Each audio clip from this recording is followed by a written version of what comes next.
It's the MythWits, a geek pop culture web series, broadcast live for video and audio podcasts.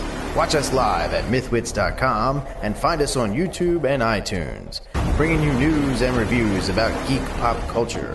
We have comedy skits, play nerd-tastic games, and provide extensive on-location con coverage.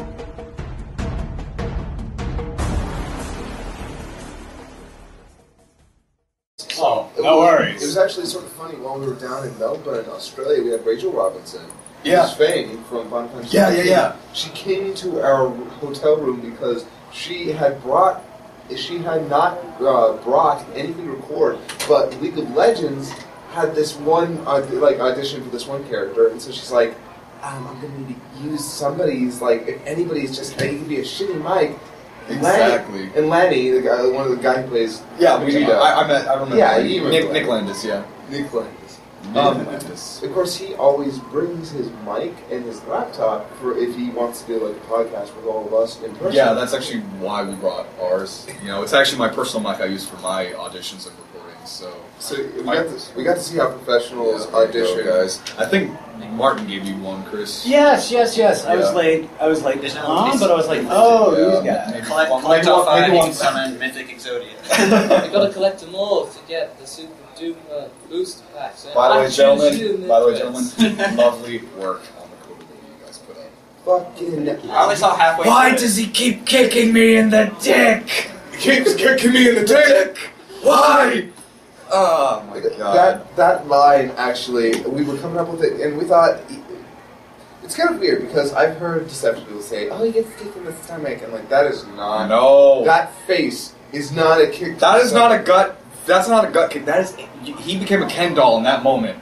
Just right there. There was a part of us that wanted... I got you, brother. If it weren't for the fact that at this point Trunks were already born, we wanted to kind of make this joke about just show a picture of Kid Trunks disappearing. Yes! Oh no! Yes! God, man!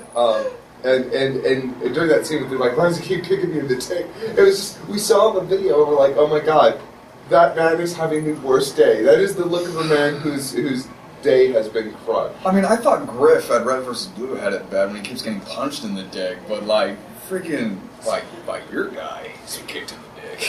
Speaking of dick punches, then you have the next movie. If you know movie 13, there is a literal dick punch via Super Android. Yes. And you actually hear Sean Schmell kind of go, ah! When he gets hit right in the dick. I love that. Man, it's actually great to see you guys again, just to follow up, Even though we got to hang out for just a small night, we were really fucked up. Trust me. We were pretty thrashed. I mean, we just watched Doctor Who, and I think Curtis was the last one in our room, and you guys had to go get him. Right. But we don't even have to do a fucking interview. This is just raw start. Well, normally what we've been doing with this year is we've been just talking shop, just geeking out and stuff, asking you a question about your work in pop culture and stuff. I want to ask, has anyone seen Game of Thrones, and are they forever traumatized from last Sunday's episode? I have only seen up to season 4, episode 1. My God! Look, my friend just gave me his HBO Go account. All right. I'll give you a little fortune. Prepare your anus, okay? Because friggin'. Oh, I've heard that. Schedule some therapy. Yeah. I've heard that the end of season 4 is almost as traumatizing as the end of season 3. It's okay. The last episode we saw was, I think, worse than Red Wedding. That was the last Sunday's episode. I cannot even imagine how you do that. Now I'm really excited. Because here's the thing. I read the books, right? I was playing the Heroes of the Storm Alpha. I got invited, and all of a sudden, Game of Thrones. I call him Sunday night. I don't want to live in this world anymore. God, I'm playing all of a sudden. I'm like, hello. I don't want to live in this world anymore. I'm like, and he tells me what happens. I'm like, dude, I read the books, and I just hung up and kept playing. I'm like, but on the other hand, I would describe season 4 as a roller coaster. Because there is one episode which is the greatest. Yes. I'm not saying any more. You're gonna love it. You're gonna like it.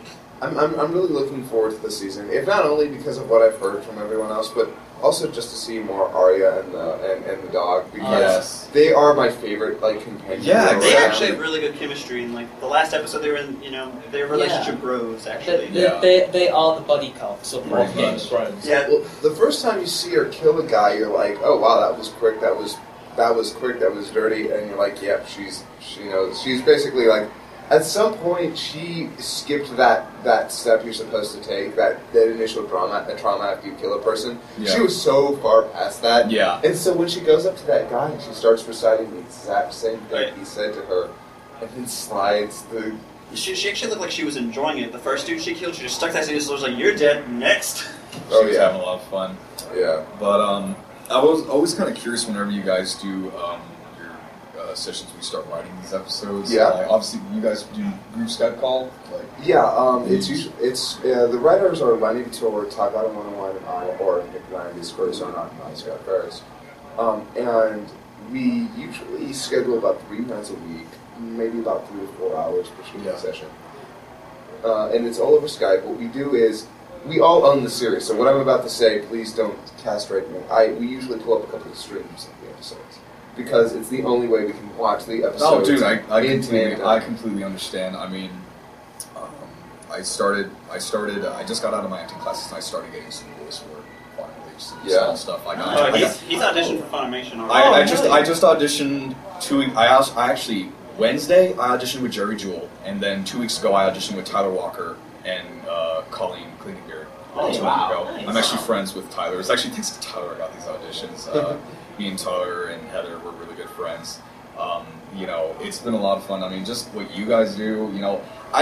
As they say on the internet, I do this shit for the lulz. I don't do it for the fame or any of this shit. It's fucking fun, man. Yeah, no, that's and funny enough, I can't name what I've been in, but when I did record for something down at Okushira, it was the first time I'd ever recorded in a professional setting. Yeah. And I got in there, and once I was done, I wanted it. I've always loved voice acting. It's always been my home studio. It's always been something. Yeah, it's like a high. It's like you want more. Yes, you do. You want to do more. You want to get in there. You want, even if you fucked up several times. Exactly. It's like your dealer gives you a hit, and then he walks away. It's like, no, I need more. I need more. But anime, voice acting. Don't hang on me. One more roll, man. One more roll. First, it was just some walla. It was just some walla, and then we got the Foley. And then I had a named character, and I just can't stop. It's just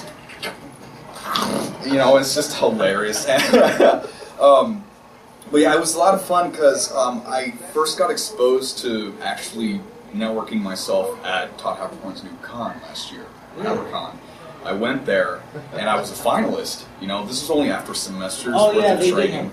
Yeah, and that's how I met Tyler, and we started networking, and then next thing you know, Heather's telling me, oh, well, Tyler's he's been talking about you all over at Funimation. I guess that's how people have been calling me. Oh, and first place got the straight up audition. Yeah, that was Morgan Bear. She's a sweet girl, and we're friends. No resume, no previous experience required. You just cut in front of the line of. The reason she beat me, I came in second. The reason she beat me was she had 5 years of training. Oh. I only had a semester's worth of training. Well, if that's the only reason that you lost her, the fact is, you were really close. That's something good. That's something. And you still have to meet and shake hands with all the directors. Yeah, and it was cool. Nice. I will say this though, I obviously, there's a gun to my nuts right now, but I can't say what I auditioned for. But I recently talked with someone, and I was in the top 3 choices for a fairly big role. The only reason I didn't get it was because I didn't have enough experience. I only had 8 years worth of acting. That'll change. But that will change. You just got to pay your dues. Yeah, I see. The way I see it, it's almost like an initiation over at Funny. You've just enjoyed the MythWits. Join us for a live broadcast next week and every week, Mondays at 9:30 p.m. Eastern Standard Time. If you miss our live show, you can always catch the encore episodes and the podcast version at our website and on iTunes. Make sure to check out our website at MythWits.com, and of course visit us on Facebook, Twitter, YouTube, Instagram, and iTunes.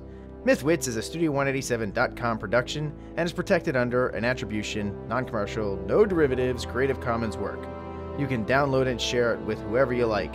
Just don't change it and don't try to make money with it. Make sure to check out Studio187.com for more cool stuff.